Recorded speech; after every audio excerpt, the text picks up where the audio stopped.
তো আমাদের দেখো জিওগ্রাফির মধ্যে আমরা অলরেডি বলেছি যে জিওগ্রাফি পড়তে গেলে আমাদের পশ্চিমবঙ্গের জিওগ্রাফি আর ইন্ডিয়ান জিওগ্রাফি আলাদা করে পড়তে হয়।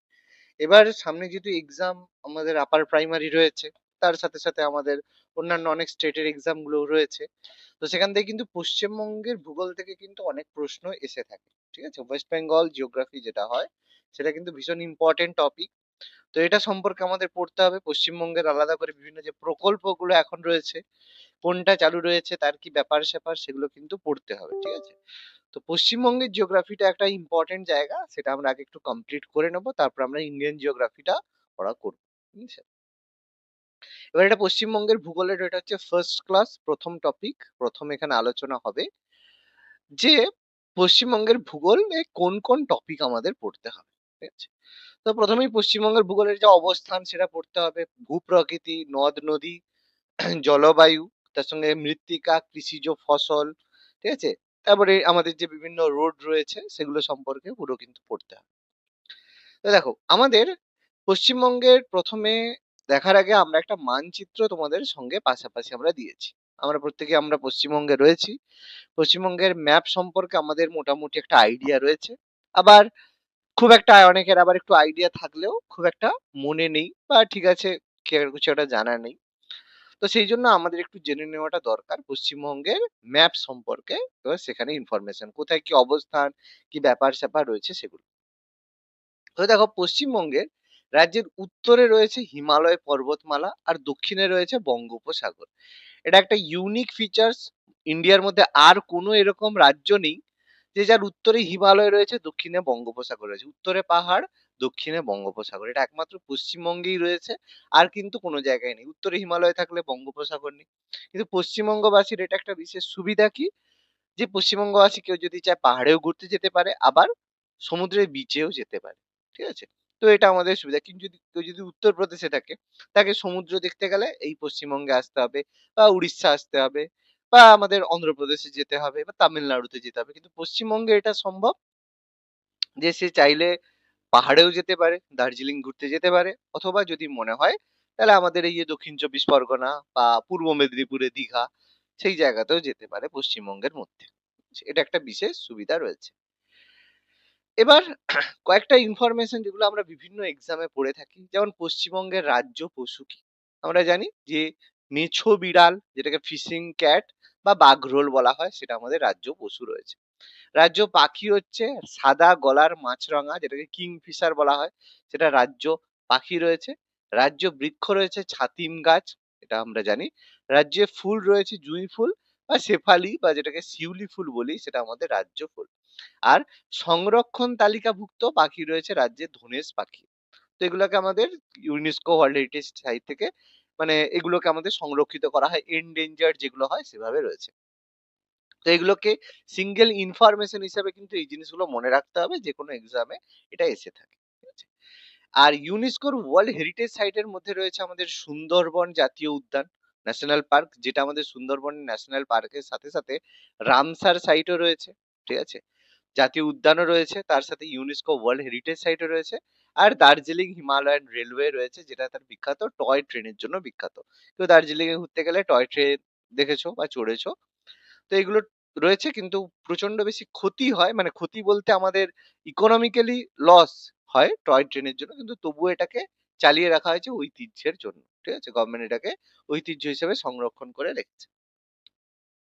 এবার এই যে আজকের দিনের যে পশ্চিমবঙ্গ দেখছি, সেটা আমরা প্রত্যেকেই জানি যে যখন ভারত স্বাধীন হয়েছিল 1947 সালের 15ই আগস্ট 1947, 1947 সালে ভারত যখন স্বাধীন হয়, তখন আমাদের বাংলাকে দুটো ভাগে ভাগ করা হয়। পূর্ব ভাগটা হয়ে যায় পূর্ব পাকিস্তান, যেটা আজকের দিনে বাংলাদেশ নামে পরিচিত।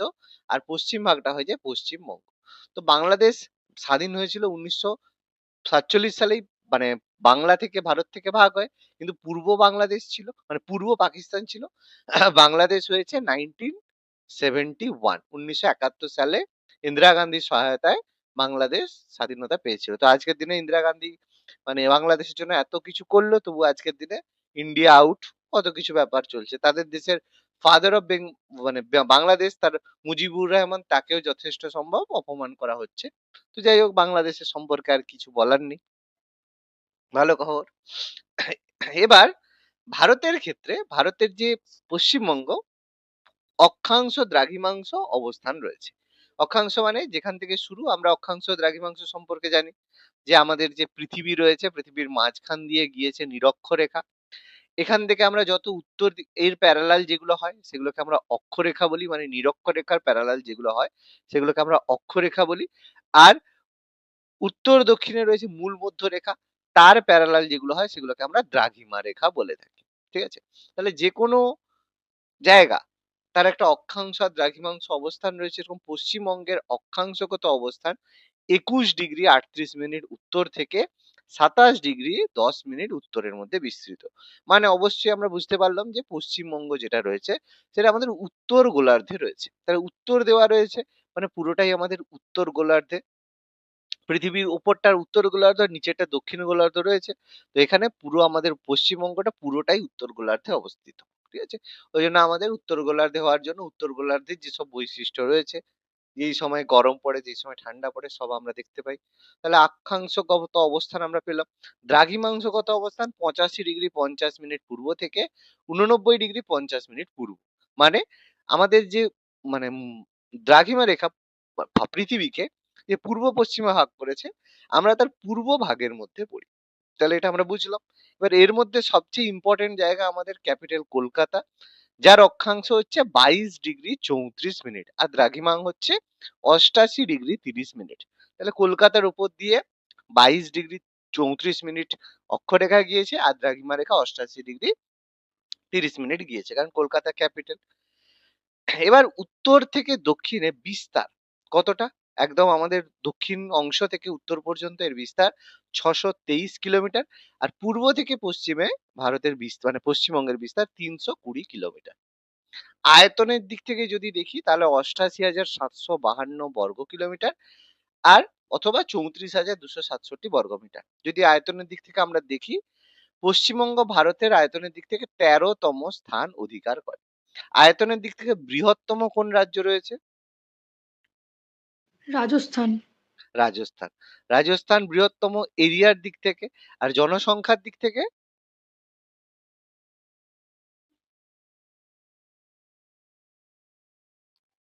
উত্তর চব্বিশ পরগনা। উম, আমরা জেলা মানে জেলা বলিনি, আমি হচ্ছে রাজ্য বলেছি, আমি এখানে জেলার মধ্যে যাইনি। জনসংখ্যার দিক থেকে ভারতের অন্ধ্রপ্রদেশ। না, জনসংখ্যার দিক থেকে সবচেয়ে বেশি লোক কোন জেলাতে মানে কোন রাজ্যে রয়েছে? সবচেয়ে বেশি লোক উত্তরপ্রদেশ, তাই না? আয়তনে যদি জনসংখ্যার দিক থেকে বেশি দেখি মানে এরিয়া যদি দেখি তাহলে রাজস্থান, আর জনসংখ্যা যদি দেখি তখন হয় উত্তরপ্রদেশ। তাই তো, আগে উত্তরপ্রদেশ বড় ছিল কিন্তু উত্তরাখণ্ড থেকে ভাগ হয়ে যাওয়ার পরে এখন আর উত্তরপ্রদেশ আয়তনের দিক থেকে নেই। মনে থাকবে না ভুলে গেছো? স্যার মনে থাকবে। মনে থাকবে, একটু মনে রাখতে হবে। আয়তনের দিক থেকে যদি দেখি এরিয়ার দিক থেকে তাহলে বড় হচ্ছে রাজস্থান, আর জনসংখ্যার দিক থেকে আমরা যদি দেখি সেটা হচ্ছে উত্তরপ্রদেশ। এবার আয়তনের দিক থেকে যদি ছোট রাজ্য জিজ্ঞেস করি, সবচেয়ে ছোট রাজ্য আয়তনের দিক থেকে কি হবে? কম এরিয়া ভারতের কোন রাজ্য? গোয়া। গোয়া। আর গোয়া। জনসংখ্যার দিক থেকে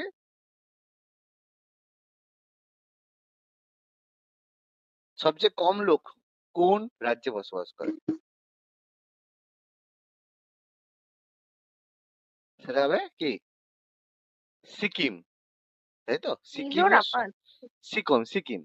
হুম, সিকিমে সবচেয়ে কম লোক বসবাস করে। আর যদি জনঘনত্ব বলা হয়, সবচেয়ে কম জনঘনত্ব বিশিষ্ট রাজ্য?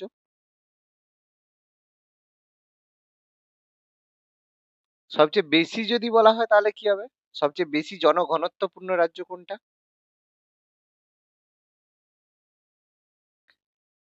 আমাদের বিহার, তাই তো? বিহার সবচেয়ে জনঘনত্বপূর্ণ।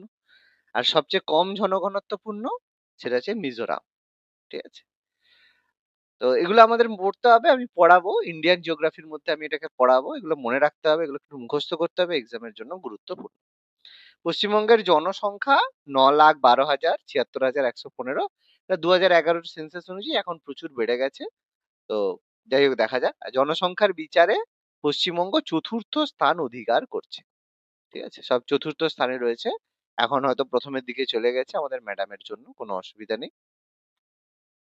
আচ্ছা, এবার ভারতের উপর দিয়ে গিয়েছে পশ্চিমবঙ্গের উপর দিয়ে গিয়েছে কর্কট ক্রান্তি রেখা, সেটা পশ্চিমবঙ্গের 5টা জেলার উপর দিয়ে গেছে। ভীষণ ইম্পর্টেন্ট, মনে রাখতে হবে। তাহলে গিয়েছে কোন কোন রাজ্যের মানে কোন কোন জেলার উপর দিয়ে? প্রথমে অবশ্যই আমাদের পুরুলিয়া, এই যে পুরুলিয়ার ম্যাপ আমি দেখতে পাচ্ছি, পুরুলিয়ার আদ্রা। বাঁকুড়ার দুর্লভপুর, এই যে পুরুলিয়া বাঁকুড়া এর উপর দিয়ে গিয়েছে। তারপর গিয়েছে পশ্চিম বর্ধমান, বর্ধমানের যে ভাগ হয়ে গেছে তার মধ্যে পশ্চিম বর্ধমানের দুর্গাপুরের উপর দিয়ে গিয়েছে। পূর্ব বর্ধমানের উপর দিয়ে গেছে, সেটা আউসগ্রাম, পূর্বমুখী রাজবাঁধের উপর দিয়ে। নদিয়ার উপর দিয়ে গিয়েছে, এই যে নদিয়ার উপর দিয়ে গিয়েছে, নদিয়ার কৃষ্ণনগর, ধুবুলিয়া, এই 5টা জেলার উপর দিয়ে গিয়েছে। তাহলে মনে রাখতে হবে যে কর্কট ক্রান্তি রেখা পশ্চিমবঙ্গের কোন কোন জেলার উপর দিয়ে গিয়েছে। তাহলে মনে রাখতে হবে যে পুরুলিয়া, বাঁকুড়া, পূর্ব বর্ধমান, পশ্চিম বর্ধমান এখন ভাগ হয়ে গেছে, নদিয়া, এই 5টে জেলার উপর দিয়ে গেছে। এই জায়গা যদি আলাদা করে মনে রাখো ভালো কথা, যদি মনে না থাকে তাহলেও হবে। তো কর্কট ক্রান্তি রেখা আমাদের এই 5টা জেলার উপর দিয়ে গিয়েছে, পুরুলিয়া, বাঁকুড়া, পশ্চিম বর্ধমান, পূর্ব বর্ধমান, নদিয়া, এই 5টি জেলার উপর দিয়ে আমাদের কর্কট ক্রান্তি রেখা গিয়েছে। এবার এবার পশ্চিমবঙ্গের আমরা যদি ম্যাপ লক্ষ্য করি, দেখো পশ্চিমবঙ্গের চারিদিক দিয়ে মানে আমাদের সীমান্তে 3টে দেশ রয়েছে, মানে বিদেশি দেশ, মানে ভারত নয়, ভারত বাইরে দেশ রয়েছে। নেপাল, ভুটান আর বাংলাদেশ।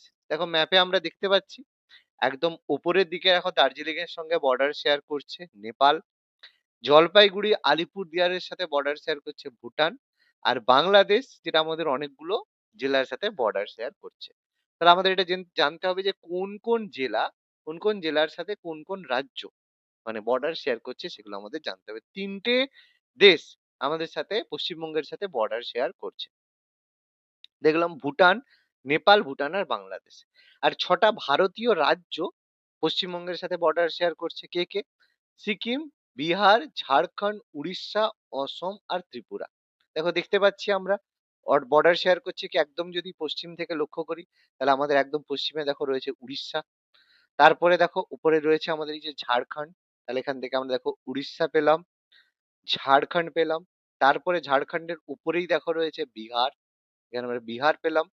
তারপরে এইদিকে দেখো রয়েছে বিহার, এই যে আমরা এখানে বিহার পেলাম। এবার অসম, ত্রিপুরা আর সিকিম, এই দেখো উপরে রয়েছে, দেখো আমাদের সিকিম, নেপালের উপরে এই জায়গায় রয়েছে সিকিম। এইদিকে রয়েছে দেখো আসাম, ঠিক আছে। আর আসামের পরে পাশে রয়েছে আমাদের ত্রিপুরা, আমাদের আসাম। আর এই যে ত্রিপুরা, ত্রিপুরার সাথেও কিন্তু বর্ডার শেয়ার আমাদের পশ্চিমবঙ্গের, ত্রিপুরার সাথে তো পশ্চিমবঙ্গের, মনে হয় ত্রিপুরার সঙ্গে করে না নাকি? ত্রিপুরার সাথে তো পড়ে না। এক 5টাই দুই তিন চার পাঁচ, ত্রিপুরার সাথে তো বর্ডার শেয়ার হয় না। এখানে এলো কি করে? আসাম, ত্রিপুরা তো নিচে রয়েছে, বাংলাদেশ পশ্চিমবঙ্গের সাথে তো ডাইরেক্ট হয় না। এটা ভুল আছে, এটা 5টা হবে। আমাদের হচ্ছে 5টি রাজ্য হবে, ত্রিপুরা হবে না, ত্রিপুরার সাথে বর্ডার শেয়ার হয় না। আসাম আছে, 5টা রাজ্য হবে। সিকিম, বিহার, ঝাড়খণ্ড, উড়িষ্যা, অসম, আসাম হয়, ঠিক আছে। 5টি রাজ্য রয়েছে, 1 2 3 4 5, হ্যাঁ। ত্রিপুরার সাথে বর্ডার শেয়ার আমাদের পশ্চিমবঙ্গের হয় না, বিহারের সাথে হয়, মানে বাংলাদেশের সাথে হয়, ত্রিপুরার সাথে হয় না। সবচেয়ে লম্বা বর্ডার যেটা আমাদের সাথে শেয়ার করে সেটা হচ্ছে বাংলাদেশ, অবশ্যই। 2271 কিলোমিটার, 2217 কিলোমিটার সবচেয়ে লম্বা বর্ডার আমাদের সাথে বাংলাদেশ শেয়ার করে। আর সবচেয়ে কম বর্ডার শেয়ার করে নেপাল, সর্বনিম্ন। রাজ্য হিসেবে সবচেয়ে বেশি বর্ডার শেয়ার করে আমাদের ঝাড়খণ্ড, ঝাড়খণ্ড স্টেট আমাদের সাথে সবচেয়ে বেশি বর্ডার শেয়ার করে। সবচেয়ে কম বর্ডার শেয়ার করে আমাদের সাথে সিকিম। তাহলে এগুলো এমসিকিউ এর মতো পরীক্ষার সময় কোশ্চেন থাকবে। তো এটা আমাদের খুব ভালো করে ইম্পর্টেন্ট, এই দুটো জায়গা মনে রাখতে হবে। প্রথমত কর্কট ক্রান্তি রেখা কোন কোন জেলার উপর দিয়ে গিয়েছে? পুরুলিয়া, বাঁকুড়া, পশ্চিম বর্ধমান, পূর্ব বর্ধমান, নদিয়া। আর কোন কোন দেশের সাথে বর্ডার শেয়ার করছে? এটা সহজ, নেপাল, ভুটান, বাংলাদেশ, এটা আমাদের মনে আছে। কোন কোন রাজ্য সেটাও আমাদের কম বেশি মনে আছে, যে সিকিম, বিহার, ঝাড়খণ্ড, উড়িষ্যা, আসাম, এগুলো মনে থাকে, একটু বললে মনে থাকে। শুধু মনে রাখতে হবে কোন কার সাথে সবচেয়ে বেশি, মনে রাখবো ঝাড়খণ্ডের সাথে সবচেয়ে বেশি, আর কার সাথে সবচেয়ে কম? সিকিমের সাথে সবচেয়ে কম, ঠিক আছে? এবার দেখো বাংলাদেশের সাথে বর্ডার শেয়ার করছে পশ্চিমবঙ্গের কোন কোন জেলা। প্রথমত দার্জিলিং, জলপাইগুড়ি, কোচবিহার। দেখো উপরে আমরা দেখতে পাচ্ছি এই যে দার্জিলিং, দেখো এই যে এই জায়গাটা দার্জিলিং এর বর্ডার শেয়ার করছে বাংলাদেশের সাথে। জলপাইগুড়ির সাথে বর্ডার শেয়ার করছে, কোচবিহারের সাথে বর্ডার শেয়ার করছে। তাহলে দেখো পাচ্ছি দার্জিলিং, জলপাইগুড়ি, কোচবিহার, কিন্তু আলিপুরদুয়ারের সাথে কিন্তু বর্ডার শেয়ার করছে না, কারণ আলিপুরদুয়ারটা উপরে রয়েছে। ভালো করে লক্ষ্য করবে, ম্যাপটা জাস্ট চোখে সেট করে নিতে হবে। দার্জিলিং রয়েছে, জলপাইগুড়ি রয়েছে, কোচবিহার রয়েছে। কোচবিহারে দেখো একটা অংশ এরকম ভেতরের দিকে চলে গেছে, আলিপুরদুয়ারটা কিন্তু উপরে। জলপাইগুড়ি থেকে ভেঙেছিল, জলপাইগুড়ির নিচের অংশটা ভাঙা হয়নি, উপরের অংশটা ভেঙেছে, এই জন্য আলিপুরদুয়ার ভুটানের সাথে বর্ডার শেয়ার করছে। ঠিক আছে, বাংলাদেশের সাথে করছে না, ফলে ম্যাপটা খুব ভালো করে মাথায় রাখতে হবে। এছাড়া উত্তর দিনাজপুর, দক্ষিণ দিনাজপুর, মালদা, মুর্শিদাবাদ দেখতেই পাচ্ছি।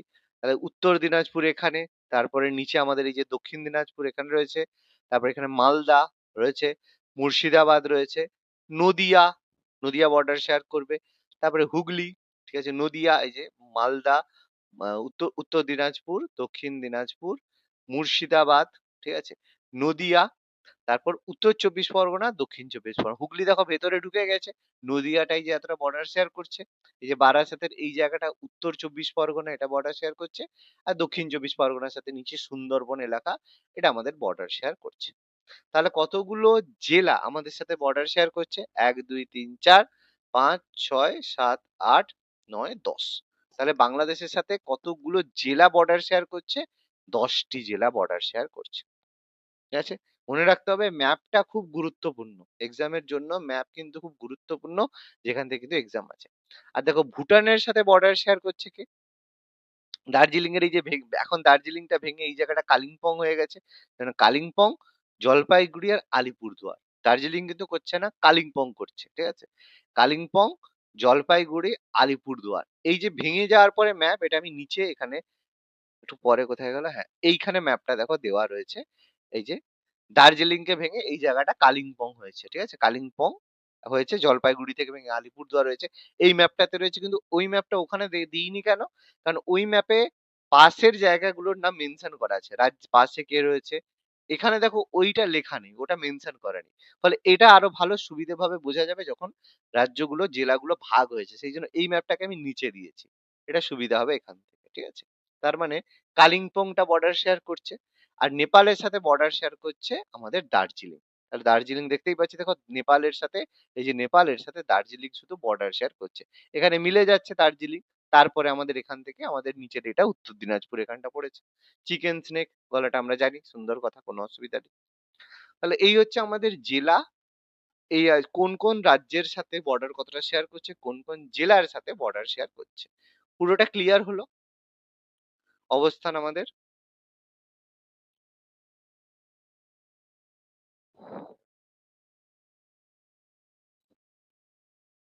বোঝা গেল তো, বলো।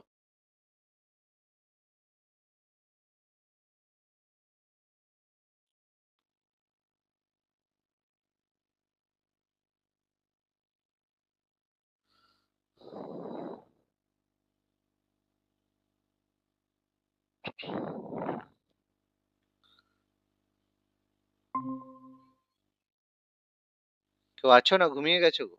বোঝা গেছে তো? হ্যাঁ স্যার। আচ্ছা, আচ্ছা। এবার পশ্চিমবঙ্গ ভারতের একমাত্র রাজ্য যার উত্তরে রয়েছে হিমালয় আর দক্ষিণে রয়েছে বঙ্গোপসাগর। এটা আমি বুঝিয়ে দিলাম যে উত্তরে হিমালয় পর্বতমালা আর দক্ষিণে বঙ্গোপসাগর থাকা একমাত্র রাজ্য হচ্ছে আমাদের পশ্চিমবঙ্গ। পশ্চিমবঙ্গে এবার বিধানসভা রয়েছে, কিছুদিন পরেই আমাদের বিধানসভার নির্বাচন রয়েছে। কতগুলো সিট রয়েছে ভীষণ ভাইটাল, 294টা আসন রয়েছে। বিধানসভার যে নির্বাচন হয়, 294টা আসন রয়েছে, যেখানে আমাদের যে মানে বিধানসভা সেটা কিন্তু এক কক্ষযুক্ত। ঠিক আছে, একটাই মাত্র হাউস রয়েছে, সেটা হচ্ছে বিধানসভা। আমাদের কিন্তু একটা সময় বিধান পরিষদ ছিল, যেটা দ্বিকক্ষ বিশিষ্ট, বর্তমানে কিন্তু নেই। তাহলে যেহেতু নেই, সেই কারণে আমাদের জানার এই মুহূর্তে দরকার নেই, সেটা আমরা পরে শাসন ব্যবস্থার মধ্যে আমরা একটু আলোচনা করে নেব।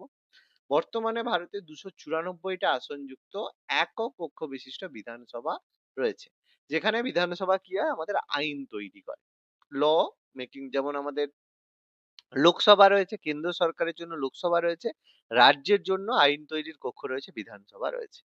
এর জন্য জেনারেলদের জন্য আসন রয়েছে 210টা সিট রয়েছে। তপশিলি জাতি মানে যারা এসসি রয়েছে, শিডিউল কাস্ট, তাদের জন্য রয়েছে 68টা সিট। আর যারা এসটি রয়েছে, শিডিউল ট্রাইব রয়েছে, তাদের জন্য রয়েছে 16টা সিট। ঠিক আছে, টোটাল মিলে আমাদের 294টা আসন হচ্ছে। সুন্দর ব্যাপার। তো কিছুদিন পরেই বিধানসভার নির্বাচন আছে। এবার দেখা যাক কি খবর হয়, আবার আসে না যায়, দেখা, লেটস সি। এবার এদের মধ্য থেকে এবার বিধানসভা থেকে আমাদের 294টা হয়। তো ভারতের যে সংসদ, পার্লামেন্টে আমাদের মোট 58 জন সদস্যকে ভারতীয় সংসদে পাঠানো হয় পশ্চিমবঙ্গ থেকে। প্রত্যেক রাজ্য থেকে মেম্বার পাঠায়।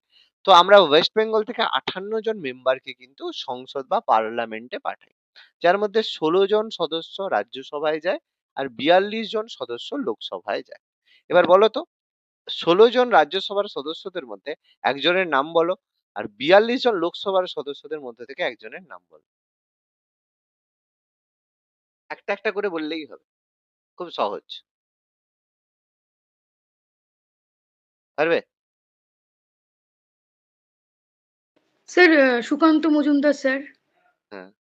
আর খুব ফেমাস একজনের নাম বলো, যেটা সবাই জানে, এবং খুব এখন চর্চার মধ্যে আছে। প্রথমত লোকসভার সদস্য আমাদের দীপক বাবু আছে। তারপর আমাদের অভিষেক বাবু আছে, মানে যাদের যেই পার্সোনালিটি গুলোকে আমরা সবাই ভালোভাবে চিনি আর কি। ঠিক আছে, দেব বাবু আছে, অভিষেক বাবু আছে, তারপরে শতাব্দী আছে। ঠিক আছে, এরা আমাদের লোকসভার সদস্য। তো এদেরকে বলা হবে এমপি, মেম্বার অফ পার্লামেন্ট। ঠিক আছে, এরা লোকসভায় যাচ্ছে। রাজ্যসভায় কিছু সদস্য আছে, যেমন বর্তমানে যাচ্ছে কোয়েল মল্লিক। এই যে কোয়েল যে যাচ্ছে, সে কিন্তু লোকসভায় যাচ্ছে না, সে কিন্তু রাজ্যসভায় যাচ্ছে তৃণমূলের হয়ে। এবার এই নিয়ে অনেকে অনেক রকম মন্তব্য করছে, যে যাই হোক, কোয়েলকে বিভিন্ন দিক থেকে সবাই পছন্দ করে। ব্যাপারটা এটা, কোয়েল মল্লিককে হচ্ছে পার্সোনালি যদি বলা হয়, আমিও খুব অ্যাক্টিং এর দিক থেকে সবাই কিন্তু পছন্দ করে, কারণ এত যে সিনেমা আর্টিস্ট রয়েছে, কোনো কখনো খারাপ পোশাক পরা না পরা থেকে শুরু করে একটা স্ট্রং একটা আইডিওলজি থেকে শুরু করে সবকিছু। তো সেই জন্য তিনি যখন তৃণমূলে জয়েন করেছে, লোকের একটু খারাপ লেগেছে। ঠিক আছে, তো কোয়েল মল্লিক তিনি কিন্তু রাজ্যসভায় যাচ্ছে, তিনিও কিন্তু একজন এমপি হচ্ছে। এটা কখনো এরকম নয় যে লোকসভার সদস্য মানেই এমপি, সেরকম নয় কিন্তু। লোকসভার সদস্য যেমন এমপি, রাজ্যসভার সদস্যকেও সেরকম এমপি বলা হয়ে থাকে। ঠিক আছে, তো এরকম 16 জন সদস্য আছে, এদেরকে রাজ্যসভায় পাঠানো হচ্ছে। আর 24 জন সদস্য, তাহলে 42 এমএলএ জন কাকে বলবি? ভেরি গুড, তাহলে বিধানসভার নির্বাচনে যারা হচ্ছে তারা হচ্ছে এমএলএ। যেটা আমাদের কিছুদিন পরে যে ভোট হচ্ছে, তারা হচ্ছে এমএলএ ভোট হচ্ছে, মেম্বার অফ লেজিসলেটিভ অ্যাসেম্বলি। যেমন মমতা ব্যানার্জি, তিনি কিন্তু একজন এমএলএ, কিন্তু অভিষেক ব্যানার্জি তিনি কিন্তু একজন এমপি। কারণ অভিষেক ব্যানার্জি কিন্তু মমতার রাজসভায় মানে মমতার সভায় কিন্তু থাকে না, সে মোদির সভায় থাকে, সে দিল্লি যায়। আর মমতা ব্যানার্জি কিন্তু দিল্লি যায় না, সে হচ্ছে এমএলএ, মানে পশ্চিমবঙ্গে। যেমন শুভেন্দু অধিকারী, তিনি কিন্তু এমএলএ, কারণ তিনি তৃণমূলের মানে বিজেপির হয়ে ভোটে মানে বিজেপির থেকে এতে দাঁড়িয়েছেন, মানে নির্বাচনে দাঁড়িয়েছেন বিধানসভার ভোটে। এই যে ভোট হবে কিছুদিন পরে, সেটা কিন্তু বিধানসভার ভোট হবে। সেই ভোটে কিন্তু অভিষেক ব্যানার্জি দাঁড়াবে না, সেই ভোটে মমতা ব্যানার্জি দাঁড়াবে, এখান থেকে মুখ্যমন্ত্রী হবে।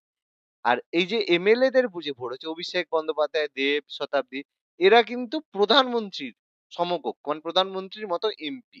এবার বোঝা গেছে ব্যাপারটা? ক্লিয়ার হলো এমএলএ এমপির হ্যাঁ স্যার। ব্যাপারটা? হুম। আর এই জন্য হচ্ছে এদের একটু মানে এটা বড়। আর কোয়েল কিন্তু এমপি হচ্ছে, ঠিক আছে, কোয়েল কিন্তু এমএলএ হচ্ছে না। তাহলে এমপিদের পদ কিন্তু এমএলএ থেকে সবসময় বড় হয়ে থাকে। হুম, এই ব্যাপার। তো লেটস সি, সুন্দর ব্যাপার, এবার চলুক। কোয়েল, এবার এই যে 58 জন সদস্যকে পাঠানো হয়, তার মধ্যে থেকে জেনারেলদের মধ্যে 30 জন যায়, এসসিদের থেকে 10 জন যায়, আর এসটি দের মধ্যে থেকে 2 জনকে পাঠানো হয়ে থাকে।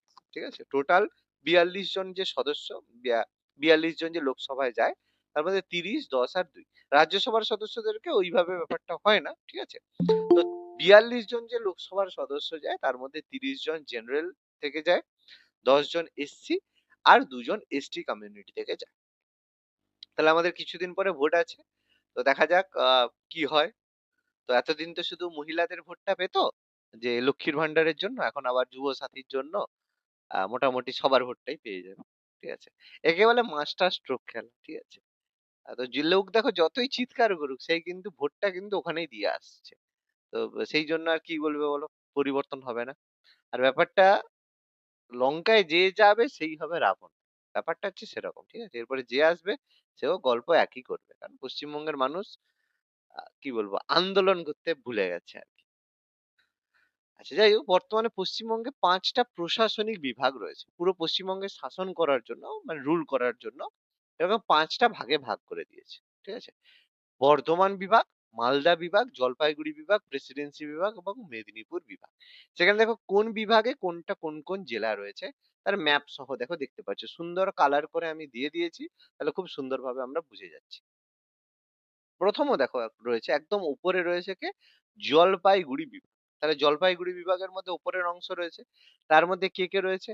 একদম উপরে রয়েছে দার্জিলিং। এই যে উপরটায় দার্জিলিং। তার পাশে দার্জিলিং থেকে ভেঙে হয়েছে কালিম্পং, জলপাইগুড়ি, তার থেকে ভেঙে হয়েছে আলিপুরদুয়ার আর কোচবিহার। এগুলো প্রত্যেকে রয়েছে জলপাইগুড়ি ডিভিশন। কালার দেখো দেখতে পাচ্ছ একদম নর্থ বেঙ্গল, যেটাকে নর্থ বেঙ্গল বলবো না, নর্থ বেঙ্গলের মধ্যে আরো জেলাগুলো পড়ছে।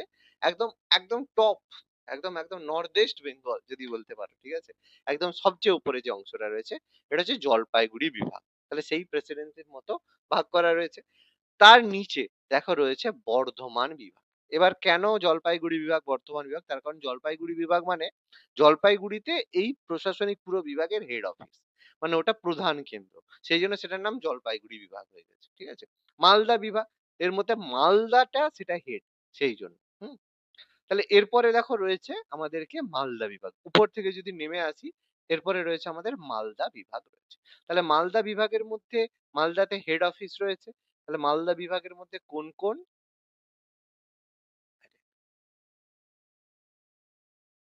এক সেকেন্ড।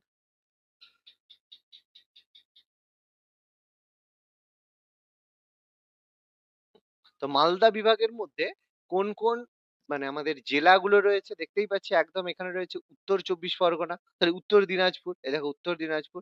তারপরে এই সাইডে রয়েছে দেখো দক্ষিণ দিনাজপুর, এই দেখো দক্ষিণ দিনাজপুর। তারপরে এখানে রয়েছে দেখো মালদা, তাহলে এখানে রয়েছে মালদা। আর তার নিচে রয়েছে দেখো মুর্শিদাবাদ, তাহলে এটা হচ্ছে মুর্শিদাবাদ। তাহলে এই জেলাগুলো নিয়ে আমাদের মালদা বিভাগ হয়ে গেল। সুন্দর ব্যাপার। তাহলে উপরে আমরা পেয়ে গেলাম এখানে দার্জিলিং, এটা ভেঙে কালিম্পং, এটা আমাদের জলপাইগুড়ি, এটা আমাদের আলিপুরদুয়ার, এটা হচ্ছে কোচবিহার হলো।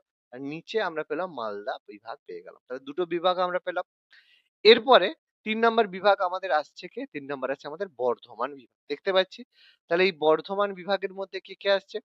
পূর্ব বর্ধমান, পশ্চিম বর্ধমান, এই যে আমাদের এখানে পূর্ব বর্ধমান, পশ্চিম বর্ধমান ভাঙা এটা রয়েছে।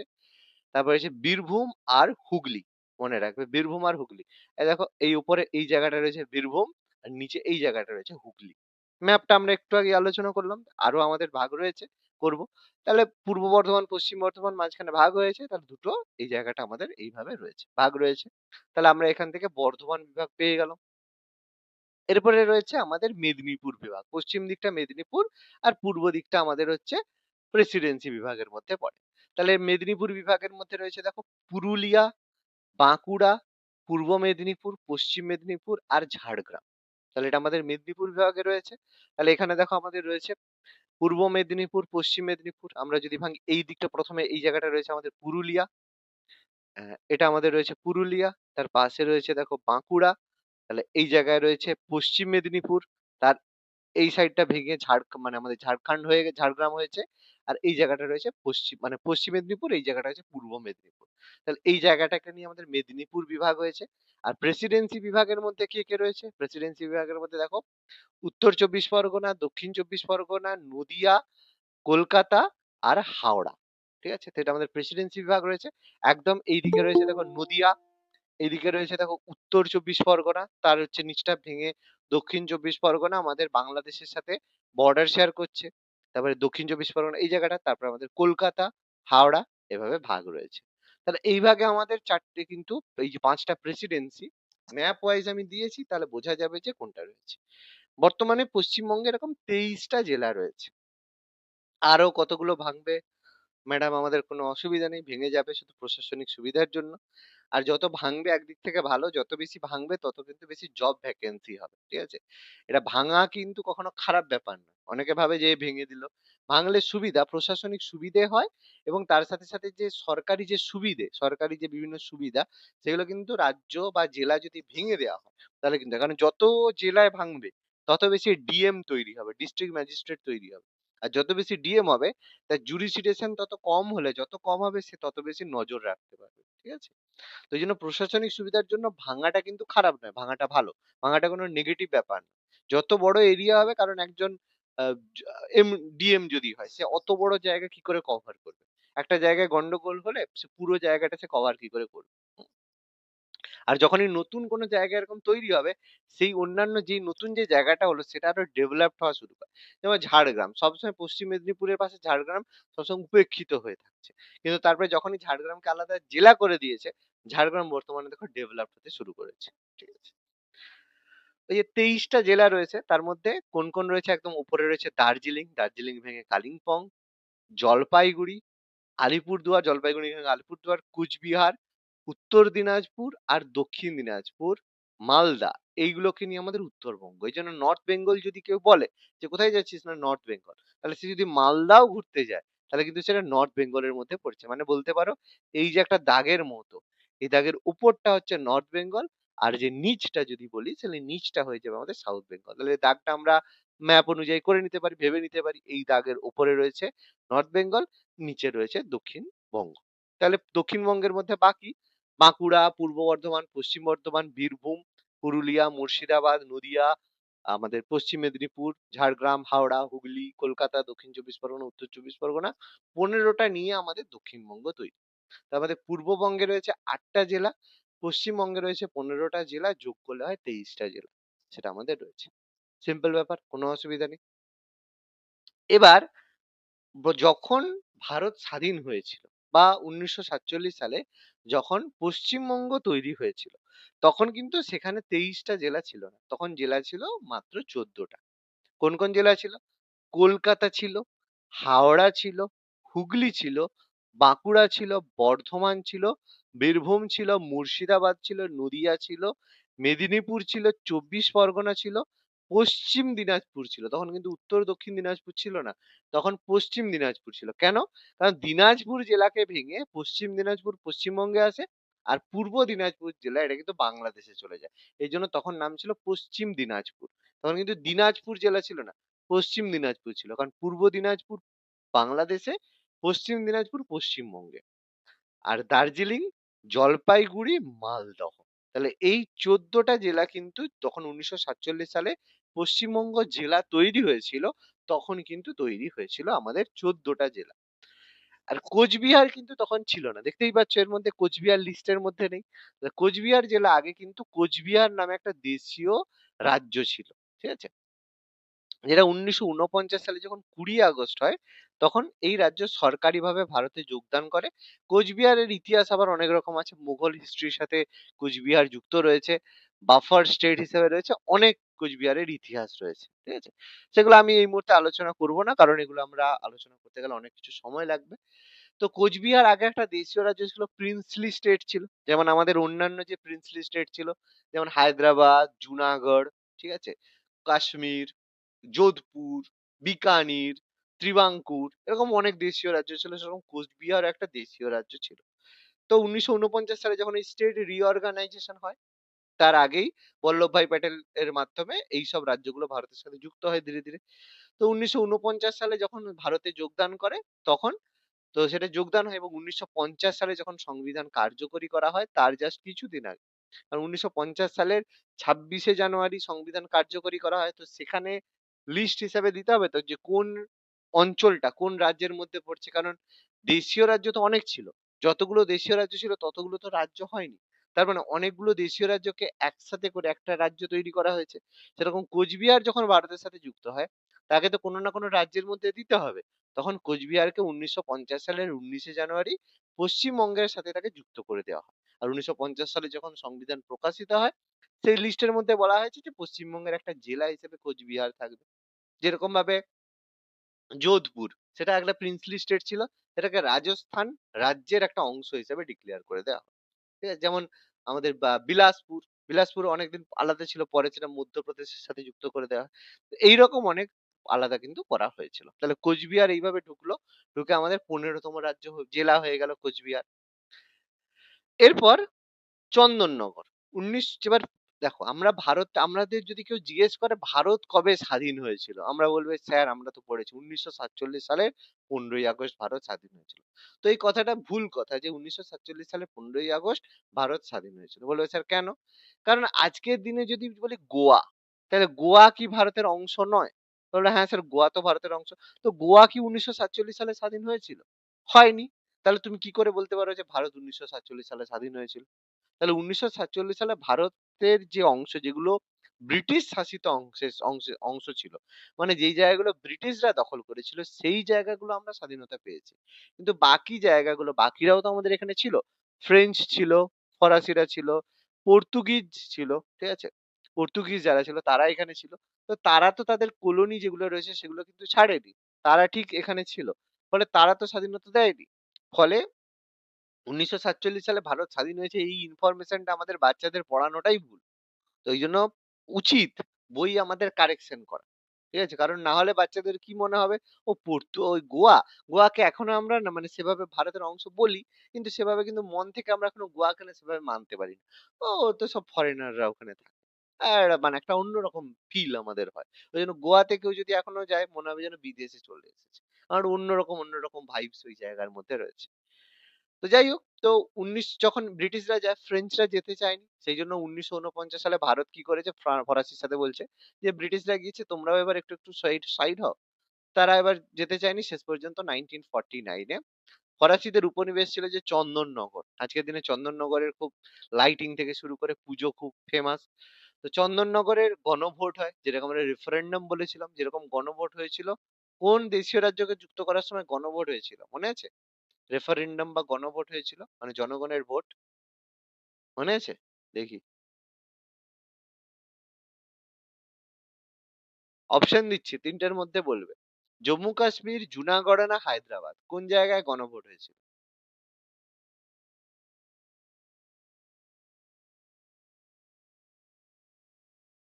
মনে নেই? জম্মু বলো। কাশ্মীর। সব মনে একদম ভুলে গেছো? আচ্ছা, তাহলে একটু বলে দিই। ঠিক আছে, একটু মনে রাখতে হবে বাবা, ঠিক আছে? স্টেট রিঅর্গানাইজেশন পড়িয়েছিলাম অনেকদিন আগে। আহ, ভুলে গেছো, একটু ইতিহাস মনে রাখতে হবে। প্রথমে জম্মু কাশ্মীর, এখানে কিন্তু গণভোট হয়নি, এখানে হয়েছিল ইনস্ট্রুমেন্ট অফ অ্যাসেশন। মানে এখানে ব্যাপারটা হয়েছিল কি, রাজা ছিল, জম্মু কাশ্মীরের রাজা ছিল হরি সিং। তো তিনি প্রথমে বলছেন আমি স্বাধীনভাবে থাকবো, কিন্তু পরে যখন পাকিস্তান আক্রমণ করলো, সে জওহরলাল নেহরুকে বলবো না না আমাদের হেল্প করো, তখন জওহরলাল নেহরু স্বাক্ষর করিয়ে তাকে ভারতের সাথে যুক্ত করে দেয়। এবং এখানেই ৩৭০ নম্বর ধারার আর্টিকেলটা ইন্ট্রোডিউস করা হয়। আমি আবার একবার পড়িয়ে দেবো সুন্দর করে, স্টেট রিঅর্গানাইজেশন ভালো করে পড়িয়ে দেবো। পড়িয়ে দিলে এটা আবার ক্লিয়ার হয়ে যাবে। তো এখানে এটা হয়নি। তাহলে আর আমাদের যে হায়দ্রাবাদ, হায়দ্রাবাদ যেটা হয়েছিল, হায়দ্রাবাদে অপারেশন পোলো হয়েছিল, ঠিক আছে? তাহলে অপারেশন পোলো কি হয়েছিল, এখানে পুলিশ অপারেশন হয়েছিল, যে এখানে যে হায়দ্রাবাদের যে নিজাম ছিল সে কোনো মতে ভারতের সাথে যুক্ত হতে চায়নি। সে বলছে আমি পাকিস্তানের সাথে যুক্ত হব। তো ওখানকার যারা তার যে বডিগার্ড ছিল রাজাকার বলে, তারা সেখানকার লোকেদেরকে অত্যাচার করতো, প্লাস পশ্চিম মানে ইন্ডিয়াতে ঢুকে অত্যাচার করতো। সেই জন্য তাদেরকে অপারেশন পোলোর মাধ্যমে যুক্ত করা হয়। আর যে ছিল জুনাগড়, সেই জুনাগড়ের যে নবাব সেও চাইছিল পাকিস্তানের সাথে যুক্ত হতে, কিন্তু বল্লভভাই প্যাটেল সেখানে একটা মানে জনগণের মধ্যে অসন্তোষ সৃষ্টি করে তাকে ভারত ছেড়ে বিতাড়িত করে জনগণরা। সেই জন্য সেখানে হয়েছিল যে ভোট, গণভোট, মানে জনগণ ভোট দিয়েছিল। জনগণ ভোট দেওয়ার পরে সেই জায়গাটা ভারতের সাথে যুক্ত হয়েছিল। এই জন্য যে জুনাগড় রয়েছে, জুনাগড় কিন্তু ভারতের সাথে যুক্ত হয়েছিল গণভোটের মাধ্যমে। মানে জনগণদের কাছে জানতে চাওয়া হয়েছে যে তোমরা কার সাথে যুক্ত হতে চাও। তো তারা বলছে আমরা ভারতের সাথে যুক্ত হব। তো বলছে ভালো ভারত, কোনো অসুবিধা নেই। তো এরকম ব্যাপার। তো মনে রাখবে জুনাগড় ভারতের সাথে গণভোটের মাধ্যমে যুক্ত হয়। সেরকম চন্দননগরেও কিন্তু এরকম গণভোট হয়েছিল। তারা ভারতে যোগদানের মত প্রকাশ করে। তো ফরাসিরা দেখলো যে জনগণ যখন এগেনস্টে আছে, সেই জন্য ১৯৫২ সালে 1952 এত সহজে তারা ছাড়বে? ১৯৫২ সালে চন্দননগর ভারতের সাথে যুক্ত হয় এবং ১৯৫৪ সালে 1954 এটাকে হুগলি জেলার অংশ হিসাবে ডিক্লেয়ার করা হয়। তার মানে বুঝতে পেরেছো? 49-এ তারা মত দিল, 52-তে ভারতে যুক্ত হলো, 54-তে রাজ্য হিসেবে দিল। তাহলে একটা দীর্ঘ ৫ বছর ধরে একটা অংশকে ভারতের সাথে যুক্ত করতে সময় লাগে। তখন ব্যাপারটা কি বলতো? ভারত সবে, সবে স্বাধীন হয়েছে। হঠাৎ করে বললে কিন্তু কিছু হতো না তখন। তখন দুর্বল ছিল, ইউনাইটেড নেশন ছিল। তো তারা তো সব জায়গায় একটা পলিটিক্স করে যাচ্ছে। ঠিক আছে? তো এটা ভারতের সাথে যুক্ত হয় হুগলি জেলার অংশ হিসেবে চন্দননগর যুক্ত হয়। এটা কিন্তু অন্যতমভাবে যে ১৬তম জেলা কিন্তু নয়। জেলা অলরেডি হুগলি ছিল। দেখো হুগলি জেলা অলরেডি ছিল। ঠিক আছে? হুগলি জেলা অলরেডি ছিল। তার একটা অংশ হিসেবে যুক্ত। এরপর ১৯৫৬ সালে স্টেট রিঅর্গানাইজেশন হয়। রাজ্য পুনর্গঠন হয়। কিসের ভিত্তিতে হয়েছিল? ভাষার ভিত্তিতে। কারণ ১ম বার যখন রাজ্য পুনর্গঠন হয়, তখন বলা হয়েছিল যে কিভাবে হবে? তো সবাই বলছে, এ বলছে না ভাষার ভিত্তিতে করা যাবে না। কেন? কারণ ভাষার ভিত্তিতে করলে একটা ডিসক্রিমিনেশন হবে। তো যদি ভাষা তাহলে অন্য রাজ্যের যদি অন্য ভাষার যদি লোক সেই অঞ্চলে যায়, তাদেরকে ডিসক্রিমিনেশন করা হবে। যেহেতু যেমন এখনো দেখো বলা হয়ে থাকে ডিসক্রিমিনেশন বলো যাই বলো। যেমন পশ্চিমবঙ্গে অনেকে আছে দেখবে বেশিরভাগ বিহারিরা কাজ করে। স্টেশন-ফেশন বিভিন্ন জায়গায়। তারা বাংলা ভাষা জানে না। এবার এই নিয়ে দেখবে সোশ্যাল মিডিয়াতে বিভিন্ন রকম ভিডিও হয়। বাংলায় তুমি কাজ করতে এসছো, বাংলা কেন জানবে না? কারণ তুমি যদি তামিলনাড়ুতে যাও, তুমি যদি সেখানে তারা তোমার সাথে হিন্দিতে কথাই বলবে না। তোমাকে তামিল বলতে হবে। নাহলে তোমার সাথে তারা কোনো কোঅপারেটই করবে না। অনেক ব্যাপার আছে। ঠিক আছে? অন্ধ্রপ্রদেশে গেলে তেলেগু বলতে হবে। না হলে হবে না। বিহারে গেলে বিহারে খুব বেশি একটা গন্ডগোল করে না। তারা তো যাই হোক অসুবিধা নেই। কেরাল গেলে বা কর্ণাটকে গেলে একটা ডিসক্রিমিনেশন কিন্তু হয়। কর্ণাটকে খুব একটা হয় না। একটু আধটু হয় কিন্তু খুব একটা বেশি হয় না। বেশি ঝামেলা করে তামিলনাড়ু। তামিলনাড়ু আর অন্ধ্রপ্রদেশ এরাই একটু ঝামেলাটা করে। তামিলনাড়ু প্রচুর সবথেকে বেশি তামিলনাড়ুই গন্ডগোলটা করে। কারণ আছে, কারণ তাদেরকে সবসময় হিন্দিকে বারবার হচ্ছে রাষ্ট্রীয় ভাষা করার জন্য বিজেপি বারবার চেষ্টা করছে। এইজন্য নর্থ ইন্ডিয়াতে মানে সাউথ ইন্ডিয়াতে বিজেপি কখনোই শাসন মানে রুল করতে বা বিজেপি কখনোই সরকার তৈরি করতে পারে না। ইস্যু একটাই হচ্ছে হিন্দি। ঠিক আছে? ওখানে কিন্তু অন্য কোনো রিলিজিয়ান ব্যাপার নেই। মানে হিন্দি ল্যাঙ্গুয়েজটাই বেরিয়া। ঠিক আছে? পরে আমি আলোচনা করব যে হিন্দি নিয়ে কেন এত গন্ডগোল হয়েছে, কি ব্যাপার হয়েছিল? ওগুলো হিস্ট্রিতে আমরা যদি যাই সব আমরা পেয়ে যাব। ঠিক আছে? তো ভাষার ভিত্তিতে ভাগ হলো। সেখানে রাজ্যগুলোর সীমানা পুনর্নির্ধারিত হয় এবং যখন এটা হয় তখন বিহারের একটা অংশ। এবার এখানে যখন রাজ্য গঠন হচ্ছিল তখন কিন্তু বাউন্ডারি ও সীমানা পুনর্নির্ধারিত হচ্ছিল। একটা জায়গা বলে দিল এটা বিহার। পরে দেখা গেল না এর মধ্যে বিহারের মধ্যে বাঙালিক অংশ কিছু রয়ে গেছে। তখন বিহারকে বলল না তুমি এই জায়গাটা ছেড়ে দাও। এই জায়গাটা পশ্চিমবঙ্গের অংশ হবে। বা কোন একটা জায়গা বলল বিহারের পাশে হচ্ছে উড়িষ্যা রয়েছে। তখন বলল যে তার একটা জায়গা। তখন উড়িষ্যাকে বলল তুমি এই জায়গা ছেড়ে দাও, সেটা বিহারের সাথে এড হয়ে গেল। তাহলে ম্যাপ যেটা আগে ব্লু কালারের ছিল এখন হয়ে গেল রেড কালারের। বুঝতে পারছো? কারণ কিছু অংশ এড হলো, কিছু অংশ আলাদা হলো। কারণ জনগণ যে রয়েছে, যে ভাষায় কথা বলে, যেই জায়গায় মেজরিটি রয়েছে সেই অনুযায়ী দিতে হবে। তো এইভাবে মানে সীমানা পুনর্নির্ধারিত হলো। ওইজন্য বিহারের একটা অংশ যেখানে লোকেরা বাংলা ভাষায় কথা বলতো, সেই একটা অংশকে পশ্চিম দিনাজপুর জেলার সাথে যুক্ত করে দেয়া হলো। তাহলে বিহারের কিছু অংশ যেটা পশ্চিম মানে দিনাজপুরের সাথে যুক্ত হলো। এবার ১৯৫৬ সাল হলো 1956 স্টেট রিঅর্গানাইজেশন যখন হলো, তখন বিহারের মানভূম ডিস্ট্রিক্টটাকে পুরুলিয়া জেলা আকারে পশ্চিমবঙ্গের সাথে যুক্ত করা হলো। তাহলে কততম রাজ্য জেলা হয়ে গেল? ১৪টা ছিল। কোচবিহার হয়ে গেল ১৫তম রাজ্য। মানে সরি ১৫তম জেলা হলো, নতুন ভাবে ঢুকলো। পুরুলিয়া হয়ে গেল ১৬তম জেলা। তাহলে ১৬তম জেলা হিসেবে পুরুলিয়া পশ্চিমবঙ্গের সাথে যুক্ত হলো ১৯৫৬ সালে। নতুন জেলা হয়ে গেল। এবার তারপরে শাসন ব্যবস্থা চললো। এবার ১৯৮৬ সাল এলো। ২৪ পরগনা যে জেলা ছিল সেটাকে ভেঙে উত্তর ২৪ পরগনা আর দক্ষিণ ২৪ পরগনা জেলা করে। এবার ২৪ পরগনা বলতে কেন? কারণ ব্রিটিশরা যখন এখানে থাকতো তখন এই জায়গা থেকে সবচেয়ে বেশি ট্যাক্স তারা কালেক্ট করতো। মানে ট্যাক্স বলতে রেভিনিউ তারা কালেক্ট করতো, কারণ হাইলি ফার্টাইল এলাকা, গঙ্গার যে দোয়াব অঞ্চল এখানে রয়েছে। ২৪ টা ওইজন্য পরগনাতে ভাগ করা হয়েছিল। এখানে ২৪ টা পরগনার ২৪ টা পরগনা আলাদা, আলাদা ২৪ টা নাম আছে। ঠিক আছে? তো সেইজন্য তার নাম কিন্তু ২৪ পরগনা ছিল। এরকম নয় যে এমনি যেকোনো নাম দিয়ে দেওয়া হয়েছে। তো এই ২৪ পরগনাটাকে ভেঙে উত্তর অংশকে উত্তর ২৪ পরগনা, দক্ষিণ অংশকে ভেঙে দক্ষিণ ২৪ পরগনা হয়। তাহলে এখান থেকে ২৪ পরগনা জেলা ভেঙে দুটো জেলা হলো। তাহলে এখান থেকে হয়ে গেল ১৭ টা জেলা। তাহলে ২৪ পরগনা ছিল, তাকে তো দুটো ভাঙা হয়েছে। তাহলে একটা নতুন হলো ১৭তম জেলা হয়ে গেল উত্তর ২৪ পরগনা, দক্ষিণ ২৪ পরগনা ১৭ টা জেলা হয়ে গেল। 1992 সালের 1 এপ্রিল পশ্চিম দিনাজপুরকে ভেঙে উত্তর দিনাজপুর আর দক্ষিণ দিনাজপুর জেলা করে দেওয়া হয়। তাহলে এতদিন পশ্চিম দিনাজপুর ছিল, সেটা ভেঙে উত্তর দিনাজপুর আর দক্ষিণ দিনাজপুর হয়ে গেল কবে? 1992 সালে। তাহলে হয়ে গেল 18টা জেলা। 2002 সালে মেদিনীপুর জেলাকে ভেঙে পূর্ব মেদিনীপুর আর পশ্চিম মেদিনীপুর জেলা করে দেওয়া হলো। তাহলে হয়ে গেল 19টা জেলা। ভালো কথা। এবার 2014 সাল এলো। 2014 সালের 25শে জুন জলপাইগুড়ি, 25শে জুন, এটা জেলাটা বাদ দাও, এটা জলপাইগুড়ি জেলাকে ভেঙে আলিপুরদুয়ার জেলা তৈরি করা হলো। তাহলে জেলা হয়ে গেল কতগুলো? 20টা জেলা আমাদের হয়ে গেল। 2017 সালে বর্ধমান ডিস্ট্রিক্টকে ভেঙে পূর্ব বর্ধমান, পশ্চিম বর্ধমান হয়ে গেল। তাহলে হয়ে গেল 21টা জেলা। 2017 সালে 14ই ফেব্রুয়ারি দার্জিলিংকে ভেঙে তৈরি করা হলো কালিম্পং। তাহলে হয়ে গেল কটা জেলা? 22টা জেলা। 2017 সালে 4 এপ্রিল পশ্চিম মেদিনীপুর ভেঙে তৈরি করা হলো ঝাড়গ্রাম জেলা। তাহলে হয়ে গেল কতগুলো জেলা? 23টা জেলা হয়ে গেল। ঠিক আছে? তাহলে এবার কতগুলো জেলা প্রথম থেকে লেখা আছে দেখো। বর্তমানে পশ্চিমবঙ্গে 23টি জেলা রয়েছে।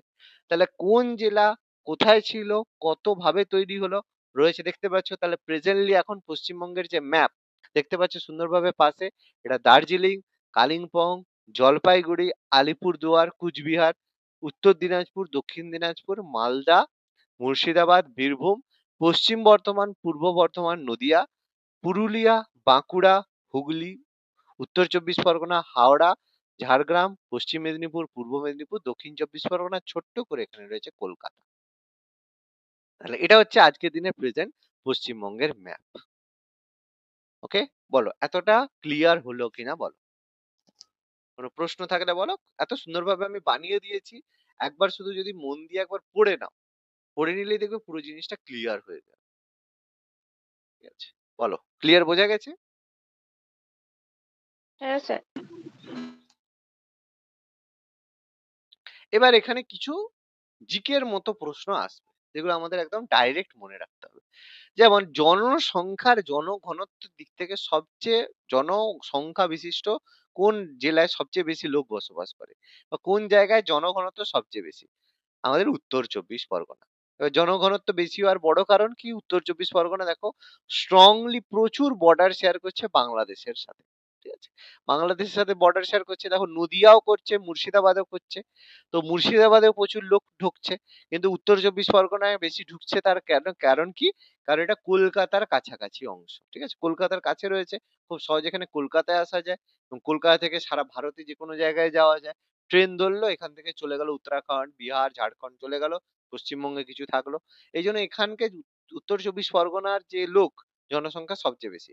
তুমি যদি বারাসাত, বনগাঁ ওইদিকে যাও, সব বাংলাদেশি লোক এসছে, জায়গা দখল করছে, আছে।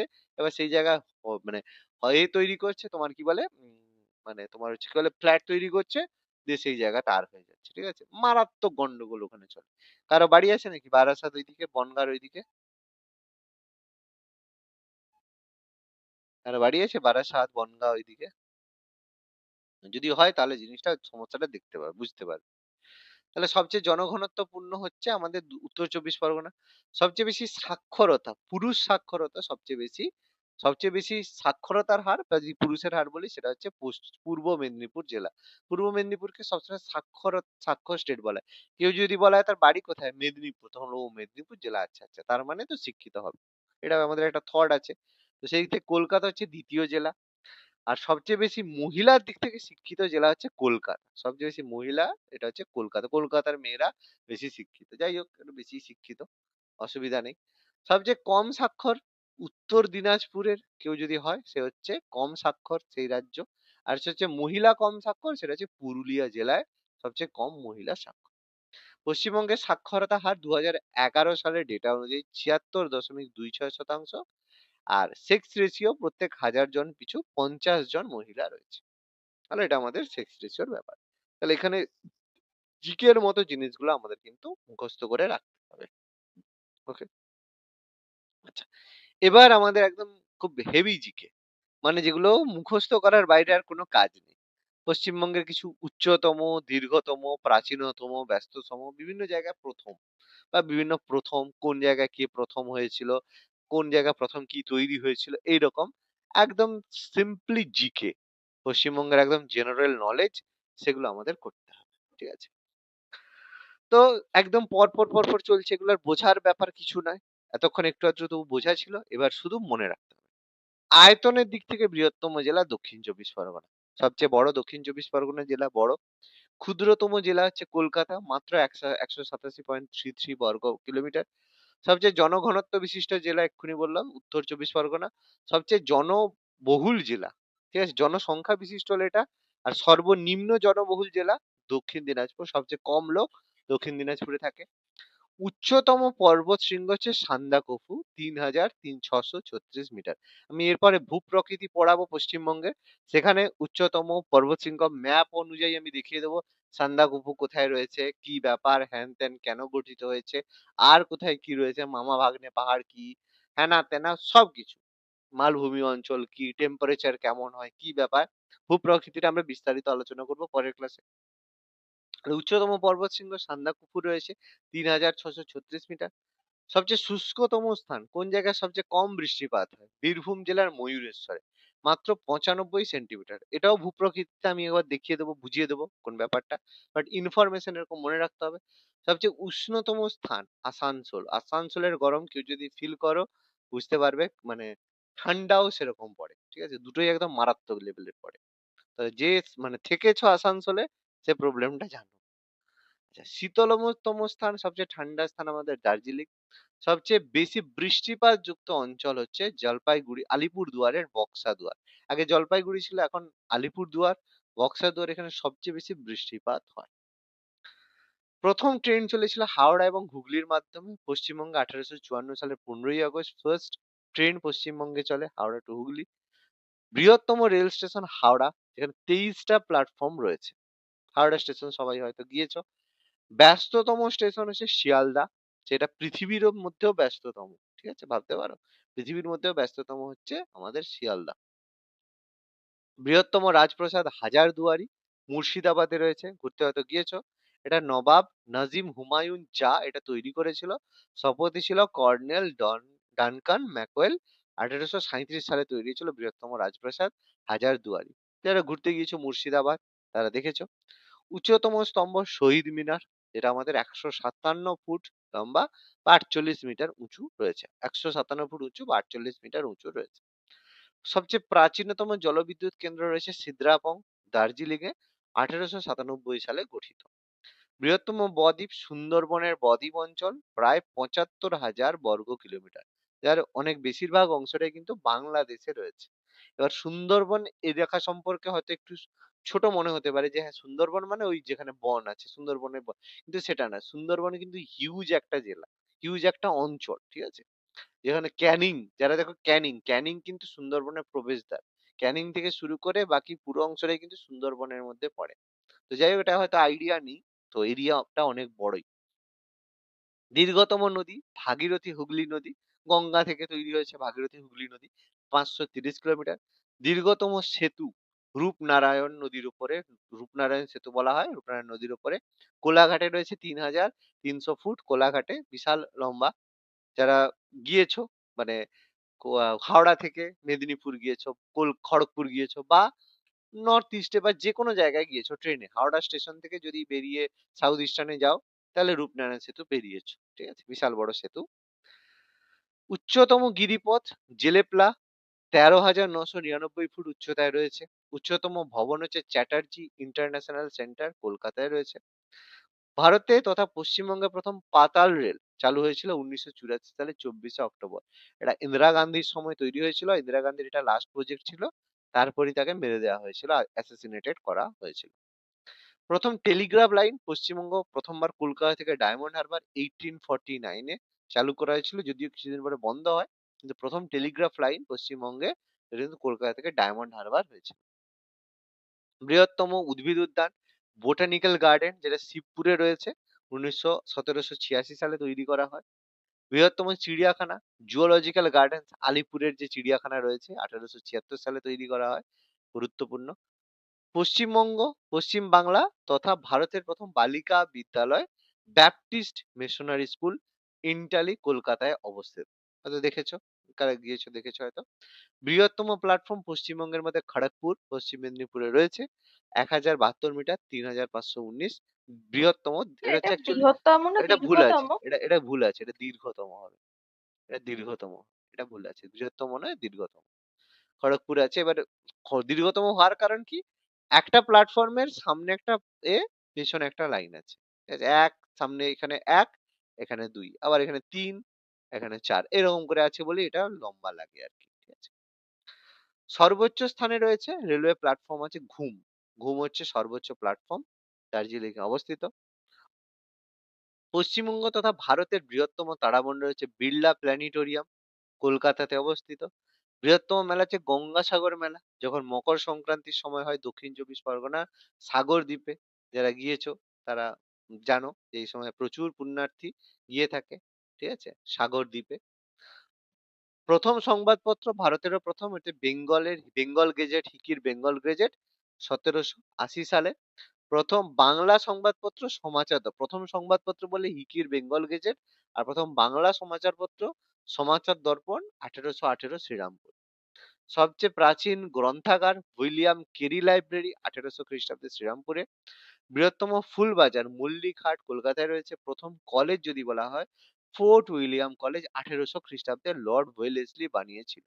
কিসের জন্য বানিয়েছিল? যাতে যেসব ব্রিটিশরা আছে তাদেরকে দেশীয় ভাষায় শিক্ষিত করার জন্য, আদব কায়দা শেখানোর জন্য ফোর্ট উইলিয়াম কলেজ। প্রথম মহিলা কলেজ বেথুন কলেজ 1859, জর্জ ইলিয়ার বেথুন বানিয়েছিল তার নামে। প্রথম medical college Bengal medical college 1835 সালে তৈরি হয়েছিল, উইলিয়াম বেন্টিক, যার পেছনে সবচেয়ে বড় অবদান ছিল ডিরোজিওর, ঠিক আছে? ডিরোজিওর একাডেমিক অ্যাসোসিয়েশন যে ছিল তার ফাউন্ডেশন ছিল ডিরোজিও। ডিরোজিও মারাত্মক প্রভাবশালী ছিল, ঠিক আছে? ব্যস্ততম সেতু হাওড়া ব্রিজ, সবসময় ব্যস্ত। দীর্ঘতম ব্যারেজ ফারাক্কা ব্যারেজ, গঙ্গার উপরে নির্মিত। বৃহত্তম ক্যান্টিলিভার সেতু বললে হাওড়া ব্রিজ, 4457 মিটার। এর 1943 সালের 28শে ফেব্রুয়ারি তৈরি করা হয়েছিল, বিশ্ব সাধারণের জন্য খুলে দেওয়া হয়, যেটা রবীন্দ্র সেতু নামে পরিচিত। যাই হোক, এখন অবস্থা একটু একটু খারাপ হচ্ছে। কিসের জন্য? লোক সেখানে পানের পিক ফেলে ফেলে সেখানকার হচ্ছে যে লোহাগুলোকে জং ফেলে দিচ্ছে, ঠিক আছে? মানে ভাবতে পারছো, মানে কি বলবো আর মানুষকে, বলার কিছু নেই। দীর্ঘতম কেবল ব্রিজ বিদ্যাসাগর সেতু 2700 ফুট। ভাবো যদি কোনো সময় হাওড়া ব্রিজ যদি কোল্যাপস করে যায় তাহলে অবস্থা কি হবে বুঝতে পারছো? কলকাতা এদিক থেকে বিচ্ছিন্ন হয়ে যাবে, এদিক ওদিক বিচ্ছিন্ন হয়ে যাবে। দ্বিতীয় হুগলি সেতু, তার কানে তার তো অবস্থা তো যাই হোক, আর কিছু নতুন বলে লাভ নেই। দীর্ঘতম কেবল ব্রিজ এই যে বিদ্যাসাগর সেতু, 27,000 ফুট। বৃহত্তম মিউজিয়াম ইন্ডিয়ান মিউজিয়াম রয়েছে কলকাতা, ব্রিটিশদের রাজধানী হয়েছিল 1772 সালে। তারপর এখান থেকে আমাদের দিল্লিতে ক্যাপিটাল ট্রান্সফার হয় 1911 হয়েছিল। প্রথম সৌর বিদ্যুৎ কেন্দ্র আসানসোলের জামুরিয়াতে। পরমাণু শক্তি কেন্দ্র প্রথম হয়েছিল পূর্ব মেদিনীপুরের হরিপুরায়। বৃহত্তম ক্রীড়াঙ্গন যুবভারতী ক্রীড়াঙ্গন, কিছুদিন আগে মেসি আসায় ভাঙাভাঙি হয়ে গেছে, ভালো খবর। সবচেয়ে প্রাচীন ফুটবল ক্লাব কলকাতার ডালহৌসি ক্লাব। আর বৃহত্তম উচ্চতম সমাজ স্মৃতিসৌধ ভিক্টোরিয়া মেমোরিয়াল। আর পশ্চিমবঙ্গ ভারতের সর্বপ্রাচীন হকি প্রতিযোগিতা হচ্ছে বেটন কাপ, ঠিক আছে? তো এগুলো আমাদের মুখস্থ করতে হবে পুরোপুরি জিকে, পশ্চিমবঙ্গের জিকে, এবং পশ্চিমবঙ্গের যে ইন্ট্রোডাকশন, কোন রাজ্য কোন জেলা কোথায় রয়েছে, কবে গঠিত হয়েছিল, কি ব্যাপার, হ্যান ত্যান এইসব ব্যাপার রয়েছে। তাহলে পরের দিন এটা থেকে প্রথমে আমরা এমসিকিউ আলোচনা করব, তারপরে আমাদের যে ভারতের পশ্চিমবঙ্গের যে ভূপ্রকৃতি সেটা আলোচনা করব। তাহলে একটু পড়ে রাখবে, একটু পড়ে যদি রাখো তাহলে এমসিকিউ গুলো উত্তর দিতে পারবে। নাহলে শুধু ক্লাস হবে, আমি উত্তর বলে চলে যাব, নাহলে হবে না, ঠিক আছে? তাহলে পড়াশোনা হবে না, একটু পড়তে হবে। আর নিজেরা যদি একটু পড়াশোনা না করো, শুধু ক্লাস দেখলে, শুধু ক্লাস দেখে নিলাম, একবার দেখে নিলাম হয়ে যাবে না। ক্লাস একটু অ্যাটেন্ড করবে, সব ক্লাস অ্যাটেন্ড করবে, ক্লাসের রেসপন্স করবে, পড়বে। মক টেস্ট হলে, মানে যেটা আমাদের এমসিকিউ হবে, মক টেস্ট হবে, সেগুলো অ্যাটেন্ড করলে দেখবে পড়াটা হবে। নাহলে কিন্তু ওই পড়ার দিক থেকে হবে আর ওদিক থেকে ভুলে যাবে। ওকে, ঠিক আছে, চলো তাহলে আজকে এতটাই। স্যার ডিরোজিও কিসের সঙ্গে যুক্ত ছিলেন ওটা বললে? একাডেমিক অ্যাসোসিয়েশন, ডিরোজিও পড়িয়েছিলাম, ভুলে গেছো? যে আমাদের যে প্রথম যদি কবি বলা হয় ডিরোজিও ছিল, হেনরি লুই ভিভিয়ান ডিরোজিও, ঠিক আছে? তো তিনি, তার যে দল ছিল সেটা ছিল একাডেমিক অ্যাসোসিয়েশন, ঠিক আছে? তার যারা সদস্য ছিল স্টুডেন্ট, তারাই পরবর্তীকালে legendary হয়েছে। যেমন রাধানাথ সিকদার, ঠিক আছে? এরা সব কিন্তু ডিরোজিওর শিষ্য ছিল। মানে এক কথায় ডিরোজিও ছিল legend টিচার। ঠিক আছে? কিন্তু কম বয়সে তিনি মারা গেছিলেন।